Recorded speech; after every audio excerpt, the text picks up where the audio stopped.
Hello, hello. It's Wayne Bilal with another Profit Maximizer moment. This week we're going to talk about when your business is no longer a business and starts becoming a hobby. Okay, look, I'm not talking about IRS hobby rules here.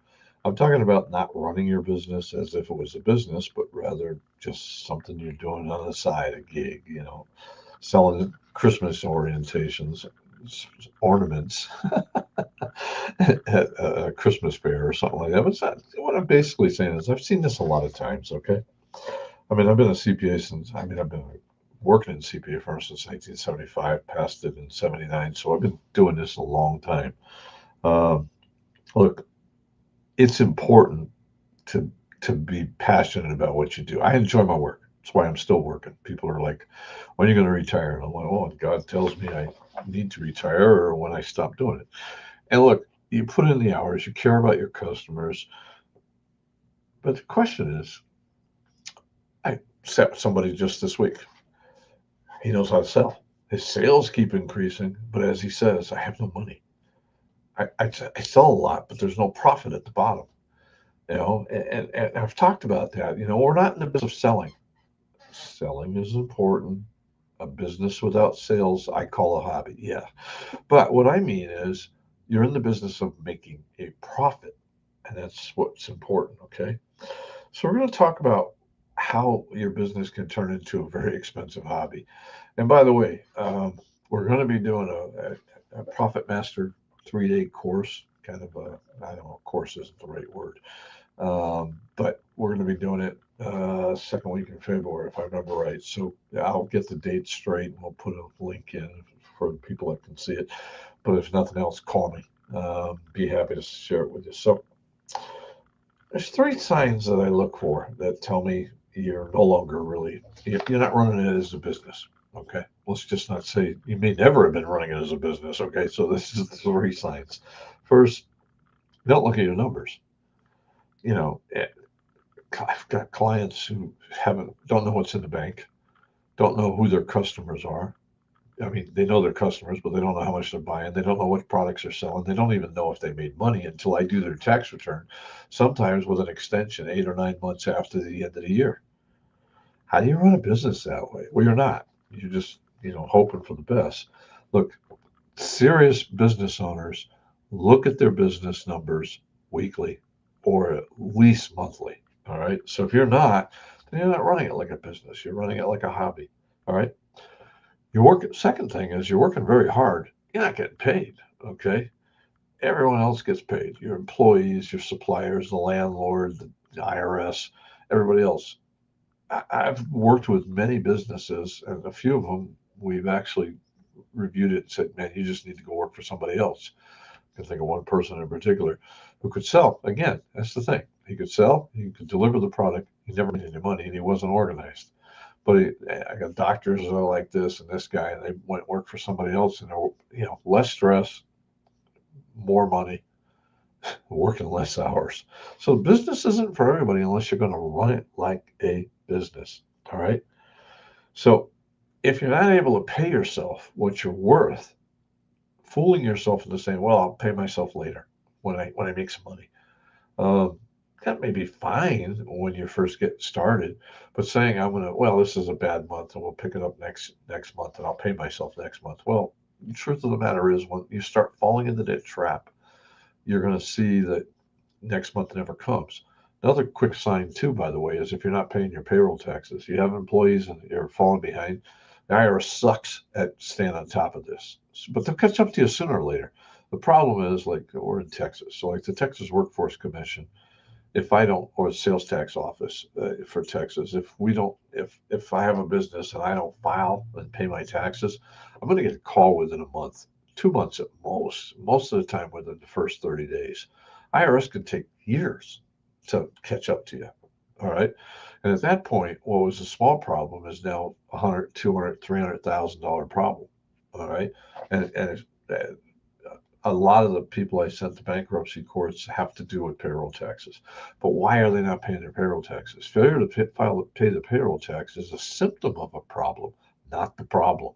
The problem is if you've if your business is running correctly and you got your pricing modules in place and your margins are correct and you're holding on to your overhead and you're controlling your employee costs, there should be money to pay everything. All right. Third thing is you're making decisions based on passion rather than profit. Okay, I love this product. Uh, that's great. Does it make money? If it doesn't, what are we doing? You keep unprofitable services you enjoy doing because just simply because you enjoy doing. And you're running your business on feelings rather than money. Okay, this is a trap. Simple as that.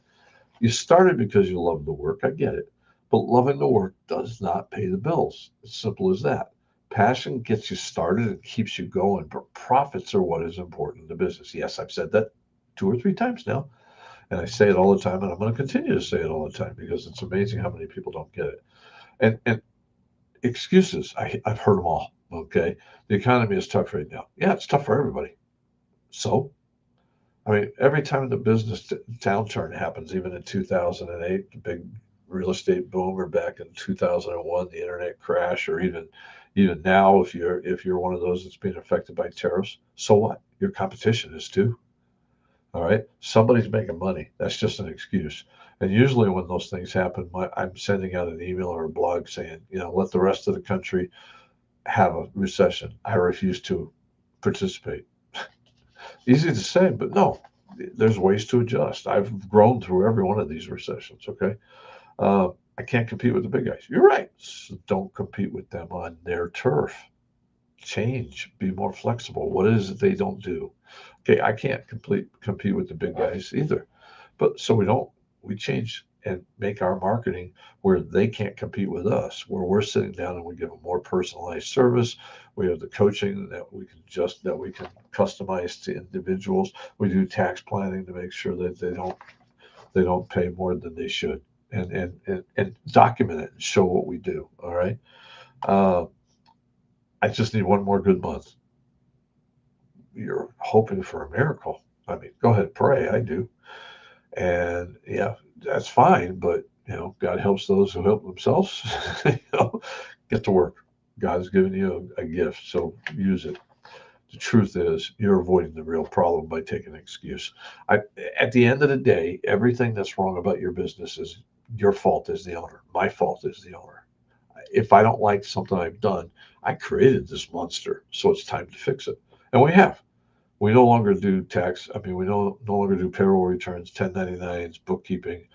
We don't do sales tax. We don't do sales tax audits. I got somebody who handles that. We do the basics on IRS audits. We use a tax attorney who's much better than that. Okay.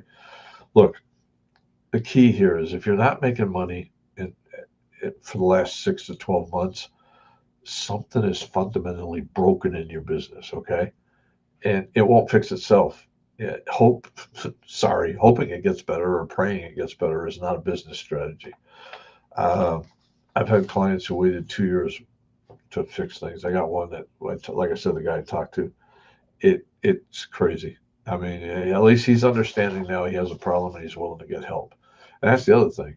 I have two coaches I work with, one for marketing and one for general business. And there's nothing wrong sorry, just reminded me. So let me write myself a note before I forget. There's nothing wrong with getting somebody to help you on the outside. I mean, why do I do it? I know business. Well, having an outsider or somebody to look over something I'm doing and say, yeah, that works. That's a good idea. If you're running a business, even your spouse doesn't understand. Your employees don't understand. So you need somebody else who has an outside perspective that is looking at your business. Okay.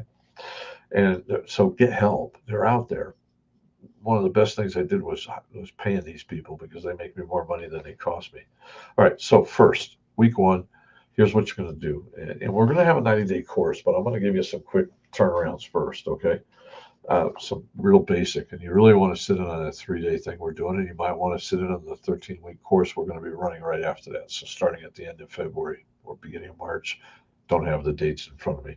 So make sure you get a good financial statement, get a good profit and loss for the last 6 months by month. All right.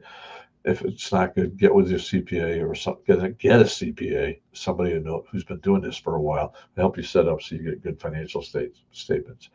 Calculate what you actually paid yourself and compare that to what you should be paid for your skill set. And if they're not going to be the same, if they're not the same, how are we going to fix that? All right. Seriously, if it's I've seen people work so much and they're making less than minimum wage, I call that a hobby. That's where we got the title of this about. You're not running it as a business, you're running it as if it was a side hobby that happens to bring in a little bit of money. Weeks 3 and 4, cut the dead weight. Identify your 3 least profitable products or services and get rid of them. I just told you a minute ago which ones we got rid of.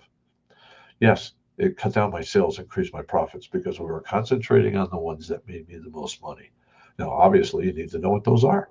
So you're going to need to actually figure that out. And truthfully, stop offering them. All right. Even if you love doing them, if they don't make money, that's what we're in the business of doing. Okay. Focus on the products and services that make money. Figure out how to like them. If you don't like them, sell the darn business. I don't know what to tell you. Why are you selling them? Week 5 to 12, rebuild with profit first. Get the book we have. Take the course we're going to have. That's starting. Like I said, we got the 3-day free one, so you can kind of get a feel. I'm going to cover very little. I mean, I can't cover everything that I would do in 13 weeks or that I would do one-on-one in coaching, but I'm covering the 3 biggest things that I feel that would have an increase that are important for a business to increase their profits quickly. All right. Raise your price. I can tell you, I did it. I held back, and I'm gonna lose customers. I'm gonna lose customers. I raised prices dramatically last year, 20 to 25%. Lost one, maybe. I'm not sure I lost that one. They're probably late.